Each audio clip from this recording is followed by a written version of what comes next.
வணக்கம். நான் உங்கள் அருள்வாக்கம்மா கிருஷ்ணகிரி மாவட்டத்திலேருந்து பேசுகிறேன். செல்ல பிள்ளைங்களா, வருகிற ஆகஸ்ட் 25ஆம் தேதி நம்ம கேப்டன் ஐயா அவர்களுடைய பிறந்த நாள்.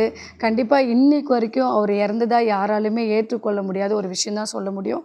என்ன காரணம்னாக்கா, அவர் ஒரு கலி உலகத்தில் ஒரு கர்ணனாக வாழ்ந்த அந்த சில நினைவுகள் சொல்கிறத விட பல நினைவுகள் தான் நம்மளால் சொல்ல முடியும்.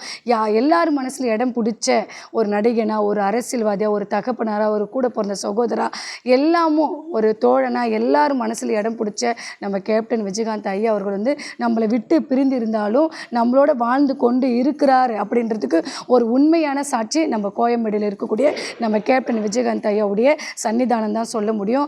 இதை தாண்டி நம்ம காட்டார ஓம் சக்தி அம்மன் திருக்கோயில் அமைக்கக்கூடிய ஒரு புண்ணிய பாக்கியத்தை எனக்கு அருள் பாலித்து இந்த இடத்துல குடிகொண்டு இருக்கிறாரு. அது மட்டும் இல்லாமல் நம்ம பைரவர் சாமி காவல் தெய்வமாக நம்ம வீடியோ பேசும்போது அவரே நின்ன மாதிரி இன்றைக்கி காவல் தெய்வமாக இந்த இடத்துல எனக்கு அருள் கொடுத்துட்ருக்காரு. இதெல்லாம் தாண்டின ஒரு விஷயம் என்னக்கா, சில இதுவில் ஐயாவுடைய பேச்சுகள் நான் தைரியப்படுத்தி நான் முன்னுக்கு போயிட்டுருக்க காரணமே அவருடைய வழியில் நான் கடம் பிடிக்கணும் அப்படின்றது மட்டும்தான். இதை தவிர்த்து வேறு காரணங்கள் எதுவும் கிடையாது.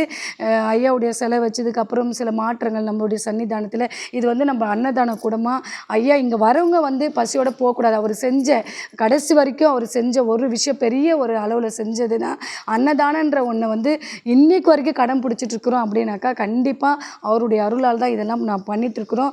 அவருடைய ஆத்மா சாந்தி அடைஞ்சிருந்து இன்றைக்கி எத்தனையோ மக்கள் லட்சம் பேர் அந்த இடத்துல போய் கும்பிடுறாங்க. இன்றைக்கி வரைக்கும் எவ்வளோ நடிகர் இருக்கலாம், சில பேர் எத்தனையோ பேர் இருக்கலாம், ஆனால் ஐயாவுடைய பாதத்துக்கு கொண்டு போன பூக்கள் மாதிரி எந்த ஜனங்களும் கூட கிடையாது. இனி ஒரு வரலாறும் எழுத போகிறது கிடையாது. உண்மை சொல்லலாம், கடவுளுடைய கீதை புராணங்கள் நிறைய விஷயங்கள் இருக்குது. அதில் எந்த ஒரு வரலாற்றிலும் இடம் பிடிச்சிருக்காரு அப்படின்னாக்கா நம்ம விஜயகாந்த் கேப்டன் ஐயா அவர்கள் மட்டும்தான். நிச்சயமாக எனக்கு அந்த பாக்கியம் எனக்கு இந்த இடத்துல அமைஞ்சிருக்கு அப்படின்னும் போது நான் மிகப்பெரிய ஒரு பெருமை அடைகிறேன். கண்டிப்பாக செல்ல பிள்ளைங்க அவருடைய அருள் ஆசை நமக்கு எல்லாருக்கும் கிடைக்கணும். அவருடைய பிறந்த நாளுக்கு எனக்கு பேசக்கூடிய வாய்ப்பு கொடுத்த நம்ம ஐயா கேப்டன் நியூஸ் சேனல் ஐயா அவர்களுக்கும், நம்ம ரமேஷ் என்னுடைய செல்ல மகன் ஐயா அவர்களுக்கும் என் நன்றிகள் பல தெரிவிச்சுக்கிறேன். ஏன்னா இந்த தருணத்தில் எனக்கு அந்த வாய்ப்பு கொடுத்து, அம்மா நீங்கள் எங்கே இருக்கீங்க அப்படின்னு சொன்ன உடனே நான் வெளியில் இருக்கிறேன்ப்பா வந்துட்டுருக்குன்னு சொன்ன உடனே சரிம்மா நம்ம ஐயாவுக்கு பிறந்த நாள் வருது, நம்ம கோயில் சார்பாக ஒரு வீடியோ கொடுங்க அப்படின்னு சொன்னதுக்காக என்னுடைய நன்றிகளையும் நான் இப்போ தெரிவிச்சுக்கிறேன்.